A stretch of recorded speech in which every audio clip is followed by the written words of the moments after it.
அண்மை செய்தியை பார்க்கிறோம். சென்னை குளத்தூர் வீனஸ் நகரில் மின்வாரிய பணிகளை முதலமைச்சர் மு.க.ஸ்டாலின் பார்வையிட்டு வருகிறார். கூடுதல் விவரங்களை செய்தியாளர் லதா வழங்க கேட்கலாம். லதா, வணக்கம். முதல்வருடன் களத்தில் வேறு எந்தெந்த அதிகாரிகள் எல்லாம் இருக்கிறார்கள்? முழு விவரங்கள் என்ன? வணக்கம். வடசென்னை பகுதியை மேம்படுத்துவதற்காக பல்வேறு திட்ட பணிகளை திமுக அரசு செய்து வரக்கூடிய நிலையில தற்பொழுது பார்த்தோம் அப்படின்னா, கொளத்தூர் சட்டமன்ற தொகுதிக்குட்பட்ட இடங்களில் பல்வேறு முடிவுற்ற பணிகளை முதலமைச்சர் மு.க.ஸ்டாலின் பார்வையிடுகிறார். மேலும் பார்த்தோம்னா புதிய திட்டங்களுக்கு அவர் அடிக்கல் நாட்டு நிகழ்வும் கூட இன்றைய தினம் நடைபெறுகிறது. அந்த வகையில பார்த்தோம் அப்படின்னா, கொளத்தூர் சட்டமன்ற தொகுதிக்கு உட்பட்ட வீனஸ் நகர் பகுதியில தமிழ்நாடு மின்சாரம் மற்றும் மின் பகிர்மான கழகத்தின் மூலம் கட்டப்பட்டு வரும் துணை மின் நிலையம் மற்றும் பெருநகர குடிநீர் வழங்கல் மற்றும் கழிவுநீர் அகற்றும் வாரியத்தின் கழிவுநீர் வெளியேற்று நிலையம் ஆகியவற்றை முதலமைச்சர் தற்பொழுது பார்வையிட்டு வருகிறார். இந்த நிகழ்வில் பார்த்தோம் அப்படின்னா, அமைச்சர் சேகர் பாபு, அதே போல நாடாளுமன்ற உறுப்பினர் கலாநிதி வீராசாமி மற்றும் எம்எல்ஏக்கள், அதே போல மேயர் பிரியா, துணை மேயர் மகேஷ்குமார் உள்ளிட்ட பலரும் கூட உடன் இருக்கிறார்கள். முக்கியமா பார்த்தோம்னா, தற்பொழுது வீனஸ் நகரில் தமிழ்நாடு மின்சாரம் மற்றும் மின் பகிர்மான கழகத்தின் மூலம்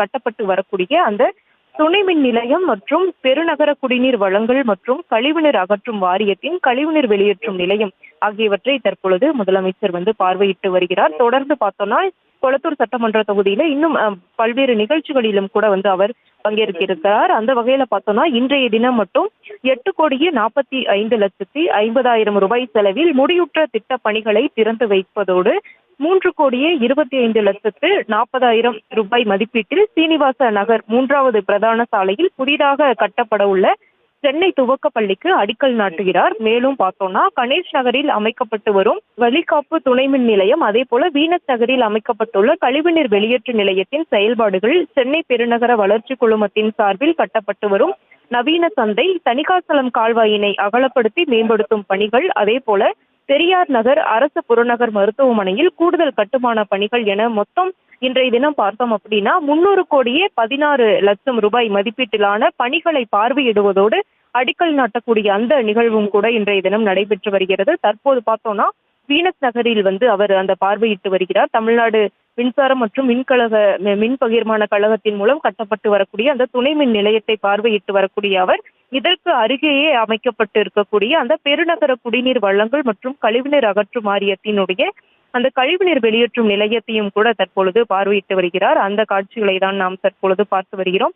அதன் பிறகாக பார்த்தோம் அப்படின்னா, பள்ளி சாலை, கொளத்தூர் சட்டமன்ற தொகுதிக்குட்பட்ட பள்ளி சாலையில் பார்த்தோம்னா, சென்னை மேல்நிலை பள்ளி மற்றும் ஆரம்ப பள்ளியில் கூடுதல் கட்டடம் மற்றும் குழந்தைகளின் வளர்ச்சி மையம், அதே போல GKM காலனி 27வது தெரு, சென்னை துவக்கப்பள்ளி மற்றும் 10 உயர் கோபுர மின்விளக்குகள் ஆகியவற்றையும் கூட அவர் அந்த பள்ளி சாலை பகுதியில் திறந்து வைக்கிறார். மேலும் பார்த்தோம் அப்படின்னா, கொளத்தூர் சட்டமன்ற உறுப்பினர் மேம்பாட்டு நிதியில் சீனிவாச நகர் 3வது பிரதான சாலையில் புதிய சென்னை துவக்க பள்ளிக்கும் கூட இன்றைய தினம் முதலமைச்சர் அவர்கள் அடிக்கல் நாட்ட இருக்கிறார். அதே போல நேர்மை நகர் பகுதியில் நடைபெறக்கூடிய நிகழ்வில் பங்கேற்கக்கூடிய முதல்வர் அவர்கள் வருவாய்த்துறைக்கு சொந்தமான இடத்தில் பெருநகர சென்னை வளர்ச்சி குழுமத்தின் மூலம் கட்டப்பட்டு வரும் வணிக வளாகத்தினையும் கூட பார்வையிட இருக்கிறார். அதே போல அதே பகுதியில் நேர்மை நகர் பகுதியிலும் கூட உணவு பொருள் வழங்கல் மற்றும் நுகர்வோர் பாதுகாப்பு துறையின் மண்டல உதவி ஆணையர் அலுவலகத்தையும் கூட இன்றைய தினம் திறந்து வைக்கிறார். தொடர்ந்து அதற்கு பிறகாக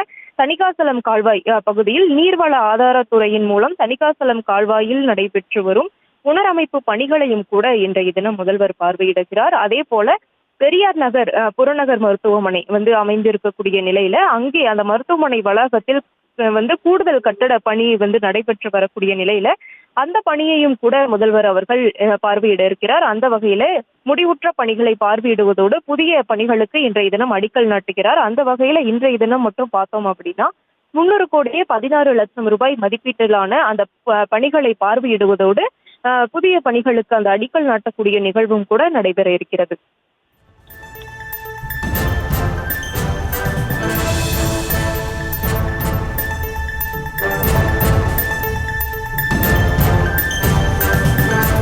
முழு விவரங்களுக்கு நன்றி லதா. செய்திகளை உடனுக்குடனும் துல்லியமாகவும் தெரிந்து கொள்ள சப்ஸ்கிரைப் பண்ணுங்க.